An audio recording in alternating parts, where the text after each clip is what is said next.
और वहीं पर अगर वर्चुअल इमेज की बात करें तो वर्चुअल इमेज क्या होता है? From which the reflected rays appears to diverge. Image का डिस्टेंस डिवाइडेड बाय ऑब्जेक्ट का डिस्टेंस, साथ में आता है एक नेगेटिव का साइन, ये आपको याद रखना है। कुछ लेटरल शिफ्ट आ जाता है जिसको हम x से डिनोट करते हैं, और x किसके बराबर होता है? याद करो बेटा, साइन अपॉन कॉस क्या होता है? tan होता है, राइट? तो बेटा जी tan होता है t से स्टार्ट, सो सिमिलरली x यानी कि लेटरल शिफ्ट होगा t यानी कि the thickness of the slab. Hello #PPP army, कैसे हैं आप सब? एज प्रॉमिस मैम आपका फर्स्ट रिवीजन कैप्सूल लेकर आ गई है, that is ray optics and optical instrument chapter का।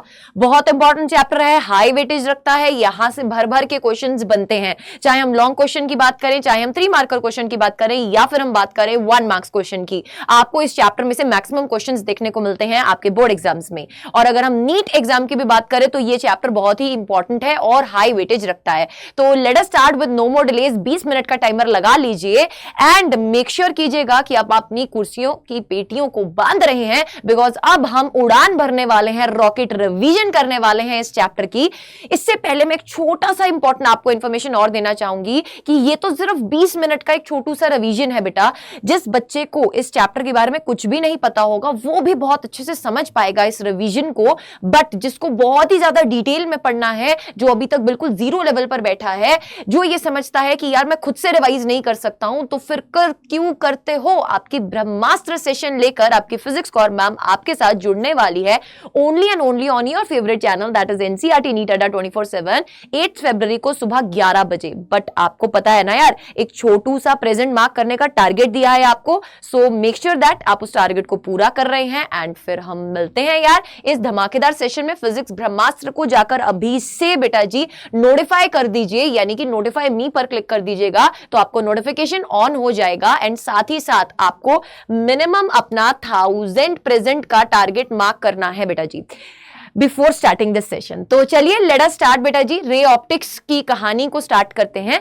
पहला टॉपिक अगर मैं इस चैप्टर की बात करूं, रिफ्लेक्शन का आता है। अब आपने क्लास 10th में भी रिफ्लेक्शन के बारे में पढ़ा हुआ है, लाइट चैप्टर आपका क्लास 10th में भी आता है, राइट?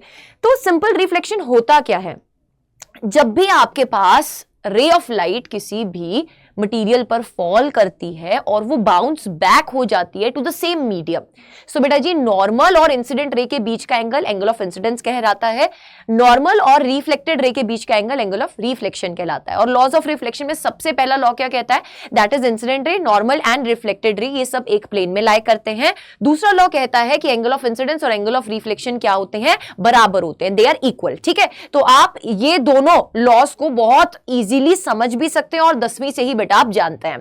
उसके बाद हमारे पास टर्मिनोलॉजी आती है कि ऑब्जेक्ट क्या होता है और इमेज क्या होती है। फर्दर बेटा जी अगर हम बात करें, ऑब्जेक्ट भी 2 किस्म का होता है, real as well as virtual. अगर हम बात कर रहे हैं point from which the rays actually क्या करें? डाइवर्ज करें। बेटा एक ऐसा पॉइंट जहां से रेज क्या करें? डाइवर्ज कर रही हैं, तो हम उस टाइप के ऑब्जेक्ट को क्या बोलेंगे? रियल ऑब्जेक्ट बोलेंगे। और अगर हम ऐसा प्रिटेंड हो रहा है कि एक पॉइंट है towards which the rays appears to converge, जहां से रेज जो है आपकी कन्वर्ज होती हुई दिखाई दे रही हैं, तो बेटा उस ऑब्जेक्ट को आप क्या बोलते हैं? वर्चुअल ऑब्जेक्ट बोलते हैं। तो मैंने मेक श्योर किया है कि इसमें छोटी से छोटी टर्म भी मैं आपको एक्सप्लेन करती चल रही हूं, ठीक है?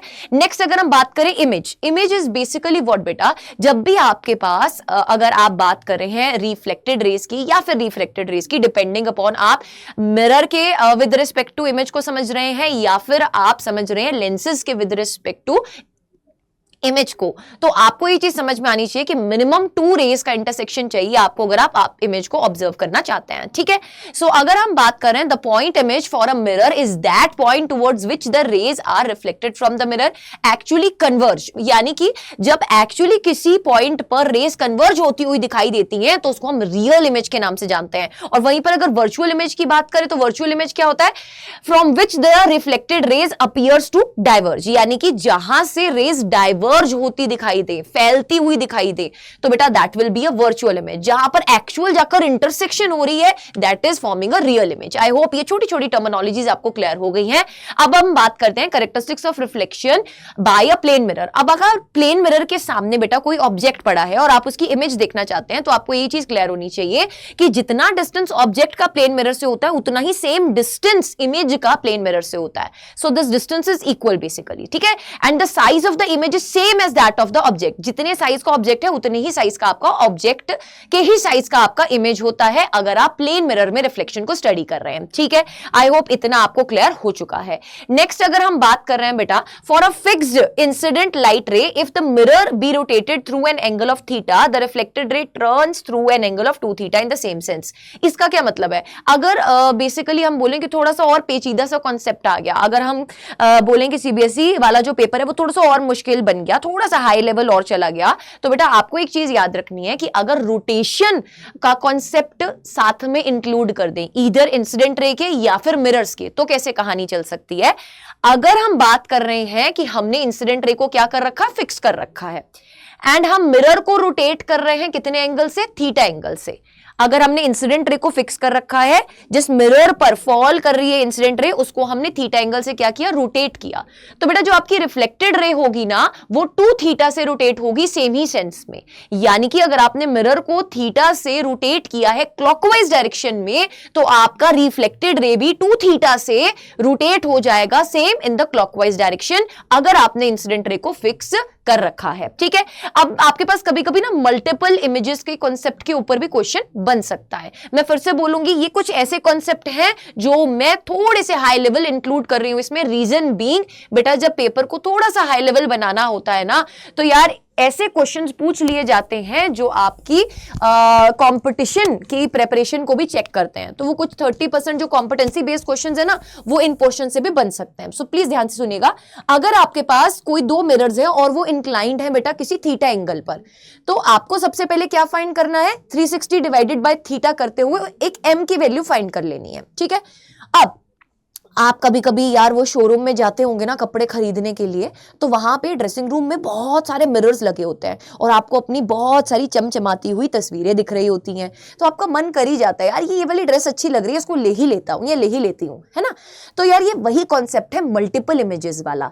अगर आपके 2 एंगल्स, आपके 2 मिरर्स किसी थीटा एंगल पर इंक्लाइंड होते हैं और 360 डिवाइडेड बाय थीटा करने पर आपके पास वैल्यू आती है m की। बेटा जी अगर ये m इवन निकल के आता है, ध्यान से सुनिए, अगर ये m इवन निकल के आता है देन आपके पास यहां पर नंबर ऑफ इमेजेस आती हैं m माइनस ऑफ 1। अगर आपके पास m ऑड निकल के आता है देन बेटा जी आपको ये याद रखना है n is equals to m होता है, यानी कि if the object is not on the angle bisector, तो आपके पास क्या कहानी रहती है, सुनेगा ध्यान से। अगर m आपके पास ऑड निकल के आता है देन आपके पास नंबर ऑफ इमेजेस m के बराबर होती हैं अगर object is not on the angle bisector. और अगर n की वैल्यू हम बात करें वो m-1 होगी अगर आपका जो ऑब्जेक्ट है वो एंगल बाइसेक्टर पर है। इसका मतलब क्या है मैम, लेट सपोज कोई 2 मिरर्स हैं, इस एंगल को बाइसेक्ट करता हुआ यहां पर आपको ऑब्जेक्ट पड़ा है और इसी ऑब्जेक्ट के विद रिस्पेक्ट टू आप इमेज देखना चाहते हैं, तो बेटा जी अगर आपके पास ये एंगल बाइसेक्टर पर ऑब्जेक्ट पड़ा है और आपके पास m की वैल्यू ऑड निकल के आ रही है, सो इन दैट केस आपके पास बेटा जी n की वैल्यू यानी कि नंबर ऑफ इमेजेस की वैल्यू क्या हो जाएगी, m-1 हो जाएगी। और अगर एंगल बाइसेक्टर पर नहीं पड़ा हुआ, if the object is not on the angle bisector, उस टाइम पर आपके पास नंबर ऑफ इमेजेस क्या होंगी, जितनी आपकी m की वैल्यू है सेम एज इट इज।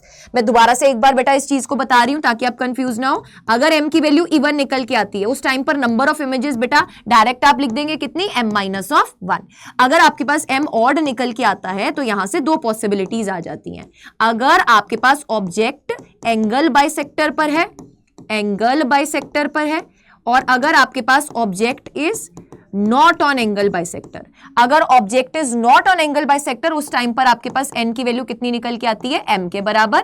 अगर ऑब्जेक्ट एंगल बाइसेक्टर पर है तो नंबर ऑफ इमेजेस आपकी कितनी निकल के आती है, m-1 निकल के आती है। I hope this is crystal clear. Let's move forward. उसके बाद स्फेरिकल मिरर्स का कॉन्सेप्ट आता है बेटा। स्फेरिकल मिरर्स में आई होप आपको छोटी छोटी टर्मिनोलॉजीज पता है बेटा।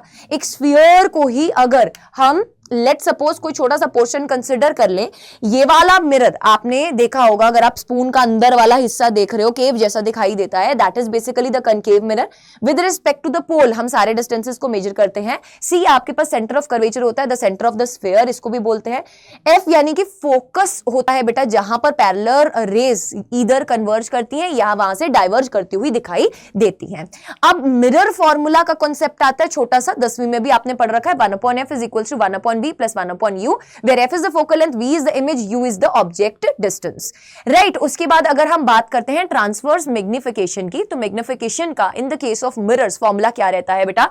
Height of the image divided by height of the object, और इधर आप उसको लिख सकते हैं इमेज का डिस्टेंस डिवाइडेड बाय ऑब्जेक्ट का डिस्टेंस, साथ में आता है एक नेगेटिव का साइन, ये आपको याद रखना है। और मिरर्स के केस में बेटा एक नेगेटिव का साइन साथ में आता है। लॉन्गिट्यूडनल मैग्निफिकेशन में बेसिकली बेटा अगर आपके पास किसी ऑब्जेक्ट को लेटा दिया जाता है मिरर के सामने, तो उसकी इमेज भी तो लेटी हुई ही बनेगी, तो length of the image divided by length of the object को हम लॉन्गिट्यूडनल मैग्निफिकेशन के नाम से जानते हैं। राइट? उसके बाद कभी कभी कॉन्सेप्ट अगर इसके ऊपर बेस्ड क्वेश्चन आ जाए कि वेलोसिटी ऑफ द ऑब्जेक्ट आपको दिया हुआ है, आपको वेलोसिटी ऑफ द इमेज निकालना है स्फेरिकल मिरर्स के केस में। सो बेटा एक छोटू सा रिश्ता आप याद रख सकते हैं, that velocity of the image with respect to the mirror किसके बराबर होता है? माइनस ऑफ m का square velocity of object with respect to the mirror. यहां पे बेटा जी m क्या है आपके पास? What is m here? m is basically the magnification. ठीक है, m is basically the transverse magnification. Right? I hope यहां तक सब कुछ क्लियर है। उसके बाद एक फॉर्मूला आता है जिसको बोलते हैं न्यूटन्स फॉर्मूला। अब समटाइम्स क्या होता है ना बेटा, अगर आप अपनी एनसीईआरटी की एक्सरसाइज में देखें तो रे ऑप्टिक्स में ना बहुत सारी एक्सरसाइजेस के क्वेश्चंस दिए हुए हैं, तो सब तो करने ही नहीं है, बट कुछ टिपिकल क्वेश्चंस होते हैं जैसे कि ये वाले। अगर आपको सपोज करो कि कुछ ऐसा क्वेश्चन पूछ लिया जाए जिसमें आपका न्यूटन्स फॉर्मूला अप्लाई हो रहा है। अब न्यूटन्स फॉर्मूला क्या है मैम? Let us understand. बेटा अगर हम बोलें कि एक आपके पास पेयर ऑफ रियल ऑब्जेक्ट है एंड रियल इमेज है, आपको बोला जा रहा है they are called conjugate positions or foci, x1 and x2 are the distances along the principal axis of the real object and the real image respectively from the principal axis। तो उस case में x1 into x2 f square के बराबर होता है। बहुत सारे बच्चों के दिमाग के ऊपर से निकल गया होगा। अब सपोज करो बेटा कि हमारे पास ना दो ऐसी पोजीशंस हैं स्क्रीन के सामने, जहां पर अगर हम ऑब्जेक्ट और इमेज के डिस्टेंसेस को इंटरचेंज कर दे, यानी कि पहले जहां पे ऑब्जेक्ट था अब वहां पे इमेज बन रही है, पहले जहां पे इमेज बन रही थी अब वहां पर ऑब्जेक्ट है। बेटा ये दोनों पोजीशंस को बोलते हैं हम क्या? x1 and x2। अगर आप इन x1 एंड x2 को मल्टीप्लाई करते हैं तो वो फोकल लेंथ के स्क्वायर के बराबर आता है। ठीक है, ठीक है, आई होप यहां तक सब कुछ समझ में आ गया है सबको। अगर ये आपको स्किप करना है तो आप स्किप भी कर सकते हो, बट मैंने यहां पर 20 मिनट के अंदर अंदर मेक श्योर करना है दैट आपको मैं सारे इंपॉर्टेंट कॉन्सेप्ट्स को रिवाइज करती हुई चल रही हूं। ठीक है, फिर कॉन्सेप्ट आता है ऑप्टिकल पावर का। ऑप्टिकल पावर क्या होता है बेटा? It is basically equals to what? बोलो, 1 upon focal length. Optical power of mirrors की अगर हम बात करें इन डायोप्टर तो हम उसको minus of 1 upon focal length लिखते हैं। फोकल लेंथ अगर मीटर्स में होती है तो पावर बेटा डायोप्टर में होती है, SI होता है। ठीक है, फिर अगर हम रिफ्रैक्शन की बात करते हैं, रिफ्रैक्शन के केस में क्या होता है बेटा? लाइट जो है वो अपना मीडियम बदल लेती है। अगर रेयरर डेंसर मीडियम की बात करें तो रेयरर मीडियम में स्पीड जो रहती है वो ज्यादा रहती है और डेंसर मीडियम में स्पीड क्या रहती है बेटा जी? आपकी कम रहती है। यहां पे आपके पास आता है एक बहुत इंपॉर्टेंट लॉ जिसको हम बोलते हैं स्नेल्स लॉ। स्नेल्स लॉ क्या कहता है कि लाइट जिस मीडियम से आ रही थी, अगर मैं साइन ऑफ द एंगल जो उस मीडियम में बन रहा था उसको refractive index of that medium से मल्टीप्लाई कर दूं तो वो कांस्टेंट रहता है। इसके ऊपर बेस्ड बहुत बार क्वेश्चन बनता है बोर्ड्स में। सो आई होप यहां से आपको कोई दिक्कत नहीं आनी चाहिए। आपको अच्छे से समझ में आ गया that refractive index into the sine of the angle in that medium remains constant. तो बेटा अगर आप रेशियो लेंगे sine I upon sine R, वो किसके बराबर आता है? n2 बटा n1 के बराबर आता है। आपको पता है रिफ्रैक्टिव इंडेक्स और speed of the light in any medium का इनवर्स रिश्ता रहता है। बेटा जी रिफ्रैक्टिव इंडेक्स किसके बराबर होता है? Speed of light in the vacuum divided by speed of light in that medium जिसका हम रिफ्रैक्टिव इंडेक्स लिख रहे हैं। तो अगर आप यहां पर n2 बटा n1 की रेशियो लेंगे तो वो v1 बटा v2 के बराबर आएगी। अब बेटा जी जो हमारे पास रिश्ता रहता है स्पीड्स का इन द मीडियम, वो डायरेक्ट रिश्ता रहता है कैसे? वेवलेंस का, क्योंकि आपके पास फ्रीक्वेंसी कांस्टेंट रहती है रिफ्रैक्शन के केस में। रिफ्रैक्शन के केस में फ्रीक्वेंसी नहीं बदलती, वो रेयरर और डेंसर मीडियम के केस में सेम ही रहती है। बट आप देख सकते हो v1 बाय v2 आ रहा है तो यहां पर λ1 बाय λ2 ही आएगा। They are directly proportional, but refractive index के क्या होता है? ये इनवर्सली प्रोपोर्शनल होता है। ठीक है, frequency of the light do not change during the refraction, ये आपको पता होना चाहिए। नेक्स्ट आगे अगर हम पढ़ते हैं बेटा जी डेविएशन ऑफ अ रे ड्यू टू रिफ्रैक्शन, बेटा ये समझ में आता है आपको। अगर आप मूव कर रहे हैं रेयर टू डेंसर मीडियम तो आपकी जो लाइट रे है वो बेंड टुवर्ड्स द नॉर्मल हो जाती है। जैसे उसको जाना था और वो जैसे गई, उसके बीच में जो एंगल आ रहा है ये जिसमें चेंज हो रहा है बेटा कहानी, जहां जाना था और जहां गई उसके बीच का एंगल, जो अपनी लाइट जो है वो डेविएट हो रही है जिस रास्ते से, that angle is basically refer to as angle of deviation and it is equals to the angle of incidence minus of angle of refraction for this case. ठीक है, अब अगर refraction through a parallel slab की बात करें तो आपको ये चीज पता होनी चाहिए कि आपके पास जो इंसिडेंट रे आ रही थी जब किसी ग्लास स्लैब से पास करती है तो उसमें ओवरऑल बेटा कुछ लेटरल शिफ्ट आ जाता है जिसको हम एक्स से डिनोट करते हैं। और एक्स किसके बराबर होता है, याद करो बेटा, साइन अपॉन कॉस क्या होता है, टैन होता है, राइट। तो बेटा जी टैन होता है टी से स्टार्ट, सो सिमिलरली एक्स यानी कि लेटरल शिफ्ट होगा टी यानी कि the thickness of the slab, sine upon cos. अब साइन के साथ बेटा जो एंगल आएगा वो आएगा angle of deviation, that is I minus R, और नीचे डिनोमिनेटर में आता है कॉस ऑफ आर। ठीक है, T is basically the thickness of the slab. Next उसके बाद आता है apparent depth and real depth. देखो अब समटाइम्स ऐसा होता है कि आप अगर किसी भी ऑब्जेक्ट को डेंसर मीडियम में, सपोज करो आप हवा में खड़े हो, मस्त है ना मैम, हवा में खड़े हैं, हाँ हवा में बेटा उड़ रहे हो, अरे यार मतलब आपके आसपास ऐसे सोचो एयर है, ठीक है, आप किसी फुल बकेट ऑफ वाटर में किसी कॉइन को डाल देते हो। अब आप उसको पकड़ने जाओगे तो आपको क्या दिखेगा बेटा, जो कॉइन की रियल डेप्थ है वो आपको एक्चुअली ऑब्जर्व नहीं हो रही होगी। सो जो झूठी डेप्थ होती है उसको हम एपरेंट डेप्थ बोलते हैं, जो रियल डेप्थ होती है जिसपे एक्चुअली कॉइन है उसको हम रियल डेप्थ के नाम से जानते हैं। सो बेटा what is basically the relationship between real depth and the apparent depth. अगर कोई ऑब्जेक्ट है वो डेंसर मीडियम में है, अगर आप उसको ऑब्जर्व कर रहे हो तो आपको बेटा क्या रिश्ता दिखता है यहां पर, उससे जो मेजर चीज जो आपको ध्यान रखनी है, जब आपको ऑब्जर्वर रेयरर मीडियम है, when your observer is in the rarer medium, उस केस में आपकी जो रियल डेप्थ होती है वो ज्यादा होती है, एपरेंट डेप्थ कम होती है। But when the observer is in the denser medium, जब ऑब्जर्वर कहां पे है बेटा जी, आपका डेंसर मीडियम में है, उल्टी कहानी है, लेट्स सपोज कोई फिश है वो उड़ती हुई चिड़िया को घूर रही है, ठीक है, सो उस केस में बेटा जी आपकी जो एपरेंट डेप्थ होती है वो ज्यादा होती है as comparative to the real depth. ठीक है जी, सो यहां पे रिश्ता क्या रहता है, एच यानी कि रियल डेप्थ, एच डैश यानी कि एपरेंट डेप्थ। तो apparent depth is equals to mu two divided by mu one into H. अब नोट करना है H and H dash are always measured from the surface. बेटा ये जो सरफेस है इसके विद रिस्पेक्ट टू मेजर करते हैं। म्यू टू क्या है बेटा जी, यहां पे mu two is basically the refractive index of what, बोलो, rarer medium, and mu one is the refractive index of the denser medium. तो याद रखिए म्यू टू वो रिफ्रैक्टिव इंडेक्स होता है जहां पे लाइट रे जा रही होती है, और म्यू वन वो रिफ्रैक्टिव इंडेक्स होता है जहां से जा रही होती है। ठीक है, चलिए नेक्स्ट अगर हम बात करें, फिर कॉन्सेप्ट आता है हमारे पास, ये छोटू सा कॉन्सेप्ट है बेटा जी। अगर आप ग्लास स्लैब के केस में बात कर रहे हैं, थिकनेस टी ही है, ऑब्जेक्ट के विद रिस्पेक्ट टू जो इमेज बन रही है उसमें कितना शिफ्ट आ रहा है। अब इसमें एक चीज याद रखनी है कि अगर स्लैब का रिफ्रैक्टिव इंडेक्स म्यू है, इसके दोनों साइड बेटा सेमी मीडियम होना चाहिए, रिफ्रैक्टिव इंडेक्स उनका 1 के बराबर अगर हम लेकर चल रहे हैं तो बेटा शिफ्ट कितना आता है, T 1 minus of 1 upon mu. इसमें आपको याद रखना है that in this particular case always यहां पर अगर आपके पास शिफ्ट पॉजिटिव निकल के आ रही है तो in the direction of incident ray shift होगा, अगर नेगेटिव निकल के आ रही है तो opposite to the direction of the incident ray shift होगा। साइन कन्वेंशंस याद करना, जब भी आप किसी डिस्टेंस को मेजर करने जा रहे हैं इन the direction of the incident रे, इन the direction of the incident रे आप जब भी किसी डिस्टेंस को मेजर कर रहे हैं दैट विल बी पॉजिटिव, अगर ऑपोजिट चल रहे हैं तो आपके पास नेगेटिव साइन साथ में आता है। फिर छोटा सा कॉन्सेप्ट आता है बेटा critical angle and TIR, very important.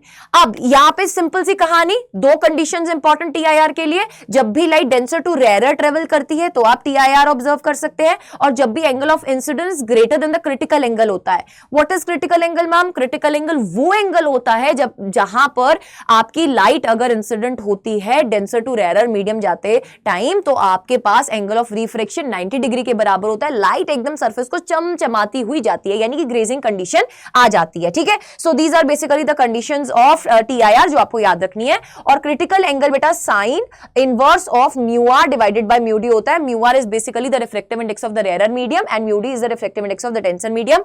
आपको एक चीज याद रखनी है बेटा जी, रेयरर मीडियम के केस में रिफ्रैक्टिव इंडेक्स को 1 तभी लेना है जब बाहर क्या होता है, एयर होता है। फिर उसके बाद प्रिज्म का कॉन्सेप्ट आता है बेटा। प्रिज्म के कॉन्सेप्ट में याद रखिए इंसिडेंट रे जब फॉल कर रही है, ये आपके पास PQ and PR, these are basically the reflecting surfaces.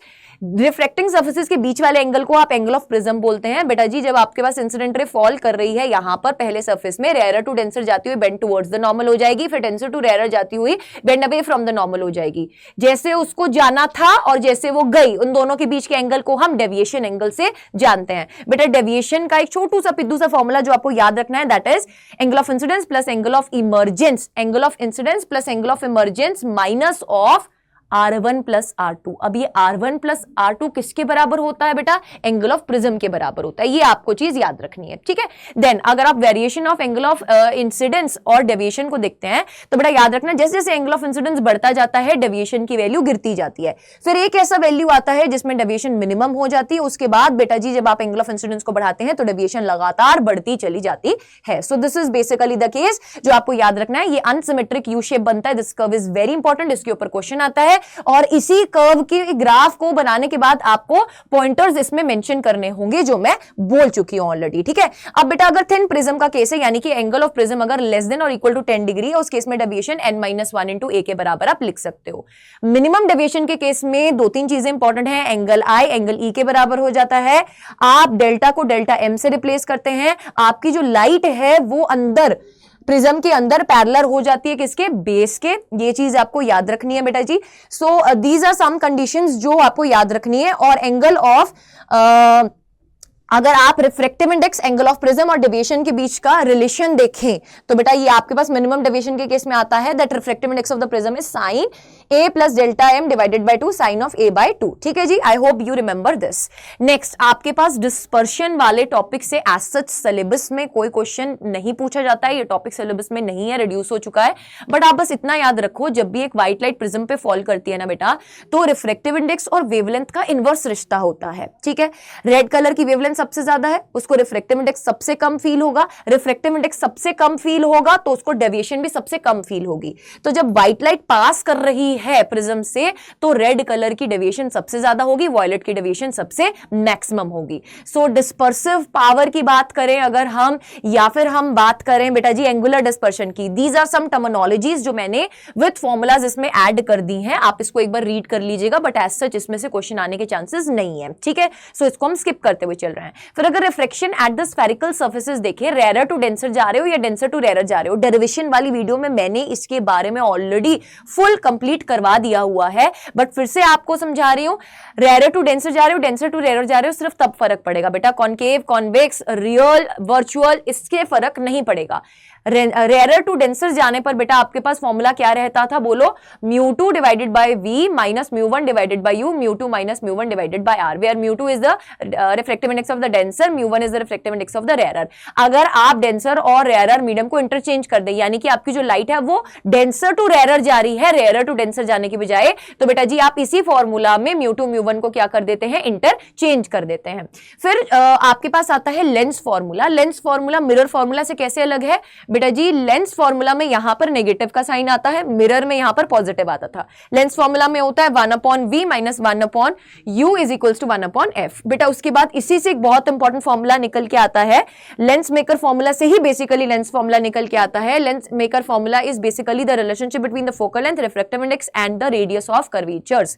सो यहाँ पे फॉर्मूला आता है 1/f is equals to μ minus 1, 1/r1 minus 1/r2। बेटा magnification for the case of lenses निकल के आता है v/u। मैग्निफिकेशन लेंसेज के केस में पॉजिटिव v/u होता है, मिरर्स के केस में एक नेगेटिव का साइन आता था। v is basically the image distance, u is basically the object distance. फिर अगर आप लेंसेज को कंबाइन कर देते हो, if you combine the lenses, तो बेटा जी जैसे कॉम्बिनेशन का आपके पास फोकल लेंथ अगर हम बात करें तो 1/f equivalent is equals to 1/f plus 1/f2 आता है। अब अगर कॉन्वेक्स लेंस है तो फोकल लेंथ क्या होगा, पॉजिटिव होगा, कॉन्केव है तो फोकल लेंथ नेगेटिव होगा। तो अकॉर्डिंगली बेटा विद साइन आप इनको सब्स्टिट्यूट करते हो, ठीक है। पावर क्या होता है 1/4 फोकल लेंथ, अकॉर्डिंगली बेटा आप पावर को P1 प्लस ऑफ P2 लिख सकते हैं। याद रखिएगा मैग्निफिकेशंस हमेशा मल्टीप्लाई होती हैं, तो मैग्निफिकेशंस अगर आपको कॉम्बिनेशन की निकालनी है तो 2 का मल्टीप्लाई करके निकालोगे, ठीक है। नेक्स्ट अगर हम बात करें बेटा जी, आई होप आपको समझ में आ चुका है। पावर ऑफ द लेंसेज के केस में अगर एफ आपका मीटर्स में होगा तो भी आपका जो पावर होगा वो डायोप्टर्स में आएगा। फिर अगर आप silvering of one surface consider कर लेते हो, आपने लेंस के केस में एक सरफेस को सिल्वर कर दिया, तो बेटा इस केस में when a plane surface is silver, जब प्लेन सरफेस को सिल्वर करेंगे तो focal length r divided by 2 mu minus 1 हो जाएगी। बिकॉज प्लेन सरफेस के लिए बेटा जी जो रेडियस ऑफ कर्वेचर है अगर हम बात करें या फिर फोकल लेंथ की वैल्यू है वो आप मुझे कमेंट सेक्शन में बताएंगे कि कितनी होती है, ये आपने क्लास 10th में पढ़ रखा है, ठीक है। अगर हम कर्व्ड सरफेस को सिल्वर कर रहे हैं तो focal length r divided by 2 mu के बराबर आती है। फिर the last portion of this chapter is optical instruments. बेटा इसमें आपके पास simple microscope, compound microscope, astronomical telescope and Cassegrainian telescope, ये 4 चीजें आती हैं। अगर सिंपल माइक्रोस्कोप में बात करें तो बस एक कॉन्वेक्स लेंस है, उसको बेसिकली मैग्नीफाई करने के लिए यूज किया जाता है। अगर आपके पास इमेज बन रही है डी डिस्टेंस पर या इमेज बन रही है इन्फिनिटी पर, यहां पर 2 केसेस आते हैं बेटा। बस आपको यहां पर एक चीज याद रखनी है, जब आप ऑब्जेक्ट की प्लेसमेंट फोकस और ऑप्टिकल सेंटर के बीच में करते हैं तो फाइनल इमेज डी पर बन रही होती है, that is distance of least distance of distinct vision, that is 25 centimetre पर।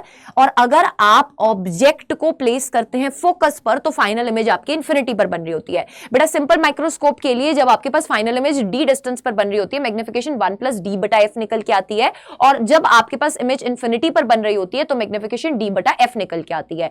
अब यहां पर दिक्कत ये थी कि जो फोकल लेंथ था ना तो वो इनवर्सली प्रोपोर्शनल टू मैग्निफिकेशन था, तो जैसे जैसे आप फोकल लेंथ को बढ़ा रहे हो मैग्निफिकेशन की वैल्यू कम होती जा रही है।